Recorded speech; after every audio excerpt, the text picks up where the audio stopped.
guys, just a quick message before the video starts. I'm almost at 200 subs, and I just wanted to let you guys know that, and also ask you what would you like me to do for the 200 sub special. So if you're interested in sharing your ideas on that, click on the right hand of the video, top right hand of the video right now, or there will be an end card which will lead you to a video where you can leave suggestions and such and such. Yeah, let's get into the video now. Hey guys, how you doing? This is Manga Section. I'm here today to bring the review for One Piece Manga Chapter 864. I had to quickly peek at the time that I still got open. 864.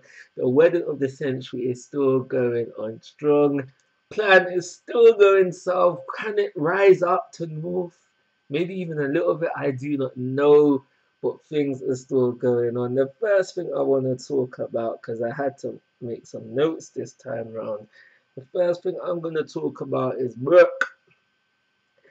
I did realize it on like a second or third read, but I didn't mention it in the review, obviously, because I'd recorded it and put it out there already, that I did realize that Brooke broke the picture. The reason I realized that is because by the panel where he breaks it in the last chapter, it says "Yo ho ho," Brooke's signature laugh. So in fact, Brooke who broke the picture. So Big Mom sees that the picture is broken now, and she goes into shock. She doesn't scream out after the 3 seconds, but she just goes into a shock. And that was surprising. I'm not gonna lie, that was surprising. What I thought was going to happen was completely different. So we see Brooke now, he's broken the picture now, and he rips, I think Big Mom sees the picture first, and then he rips off the mask, because he's pretending to be Luffy. He rips off the mask now, and then Big Mom sees Brooke, and he's like, Brooke, you're still alive. What I thought that was what was going to happen was that Big Mom was going to be so happy. It does seem a bit far-fetched now that I think about it, but I thought that Big Mom was going to be so happy that Brooke is still alive. Just forget about the whole picture breaking, and then that would be, well, the plan's kind of ruined already, but you know, further down south, if you know what I mean. But that didn't seem to be the case. She just seemed to go into shock, and she is now not able to do anything whatsoever. Now, this is how the chapter starts off. So we then flip over to Sanji vs Pudding. Pudding's, you know, she's all over the place really, and she decides, yeah, I'm gonna try to kill Sanji now, try to shoot him, but it doesn't work. And now this is where one of Big Mom's sons hops in, and now his name was Daifuku. Daifuku. And now Daifuku, not only was he attacking Pudding, his sister, so I think Big Mom's given up on Pudding now, you know, and just, you know, if she gets in your way, kill her kind of thing, because that's the kind of vibe that I was getting. But, you know, we've got Daifuku now, hits Pudding away, and now it seems like he's fighting Sanji, so they're going to have a little tussle. Now to the main point. Daifuku is a lamp man. I think it was. Was it a genie man? Was it like the smoke, like the sound that the smoke makes when he comes up? Basically, he's got a devil fruit ability, which makes him a lamp man. And out of his, let's say, stomach, a genie comes out. And now I'm not really interested in the devil fruit ability. I'm more interested in this genie because it was colored black, and that can mean one of two things. Is he black, or is this genie coated in haki? Granted, that's not really an impressive feat because everyone you see who gets the full haki works does in fact get worked. But it is something that I did realize. So after that, we see Caesar. He's running around the mirror doing his own thing. And then after that, we have Capone now. Capone is supposed to be security guard for Big Mom, so he's there trying to he's there trying to not look suspicious. And then he's doing this, he's now Luffy down and like, yeah, I've got Luffy, should I kill him kind of vibe. And then after that, we flip over to the next film I want to talk about is Pedro versus Oven, another one of Big Mom's sons. And now the only reason why I'm going to speak about this is only for a little bit, is because of Oven's devil fruit ability, where they call him a high heat man. Basically, what I'm trying to get from this is that he's the pan, like whatever, I can't remember how you pronounce it, the Panasymisia type, whatever type Luffy is Devil Fruit ability is. He's that type of Devil Fruit ability, Devil Fruit type for the Flame no Mi, aka Sabo, aka Fire Fist Sabo. And you know, because of that, it's a bit meh. I'm like, Oda. I'm thinking to myself, Oda, you're getting lazy with these Devil Fruits, bro. Surely you could have thought of something like that because, yeah, like I said, high heat, man. He touched Pedro's sword and made it too hot for him to handle, kind of thing. And he dropped the sword. I'm thinking, you know, well, Sabo can do that, but he's a Lodger, and you can't touch Lodgers unless you got Haki. So go away of him, kind of vibe. That's what the kind of vibe I was getting from him. And so, yeah, it's just something that I thought I would mention. But yeah, he's another one of the Big Mom sons.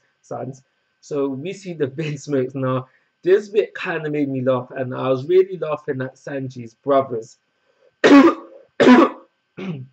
was laughing at Sanji's brothers because they were like, boy, yeah, they got us. We dead. We dead. And then we had Daddy Vinsmoke, where he was like, save me. And he is crying tears.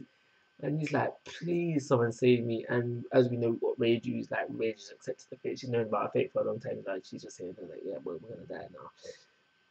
But then we have, yeah, so we had that. And then I think the last thing, oh no, it's not the last thing, sorry. So after that, we have, go back to Capone and Luffy. And Capone says, do you know what? Show her the picture again, and that's when she's gonna scream. And this, he further fully invests in this plan. When straight after that we have Dogtooth come over and he's like, "No, you're not gonna do that." Capone believes that Dogtooth saw something drastic in his future, and he's really betting on this plan right now. And we leave off with a possible Capone and Dogtooth versus for the next chapter. Now, I really hope that this comes to light because it gives us an opportunity to see how strong is Capone and where he does stand within the worst generation, aka the 11 supernovas, because that is something that I'm really interested in. Really interested in how strong these guys are. It's easy to assume that Luffy is the strongest. It's easy to assume that Kid and Law falls somewhat under that because they are the two other supernovas that we spent more time with. So it's easy to assume those things. But we do get facts, other facts that need to be taken into consideration. We know that it was what's his name? The Sky Monk, the 11 supernova that came from a Sky Island. We know that he defeated Commander from Big Mom's crew previously, which could lead to him being the strongest. But then that is still debatable because we don't know if he did it solo, we don't know if he did it with some of his crew, we don't know if he did it with all of his crew, we don't know if he exploited a weakness. We don't know the full details of what happened there and then. But I'm looking forward to a Capone versus Dogtooth fight. If we do get it, I don't think it's going to be a full fight, like a finished fight, but it does give us a little something to gauge how strong, it should give us something to gauge how strong Capone is, and then we can compare it to Luffy, and then we can start comparing it to all sorts of types of madness. But it is something that I'm looking forward to. In the midst of all this madness, we've got the reporters and all the other guests just looking all over the place, like, oh look what's going over there, look what's going over there, look what's going on over there.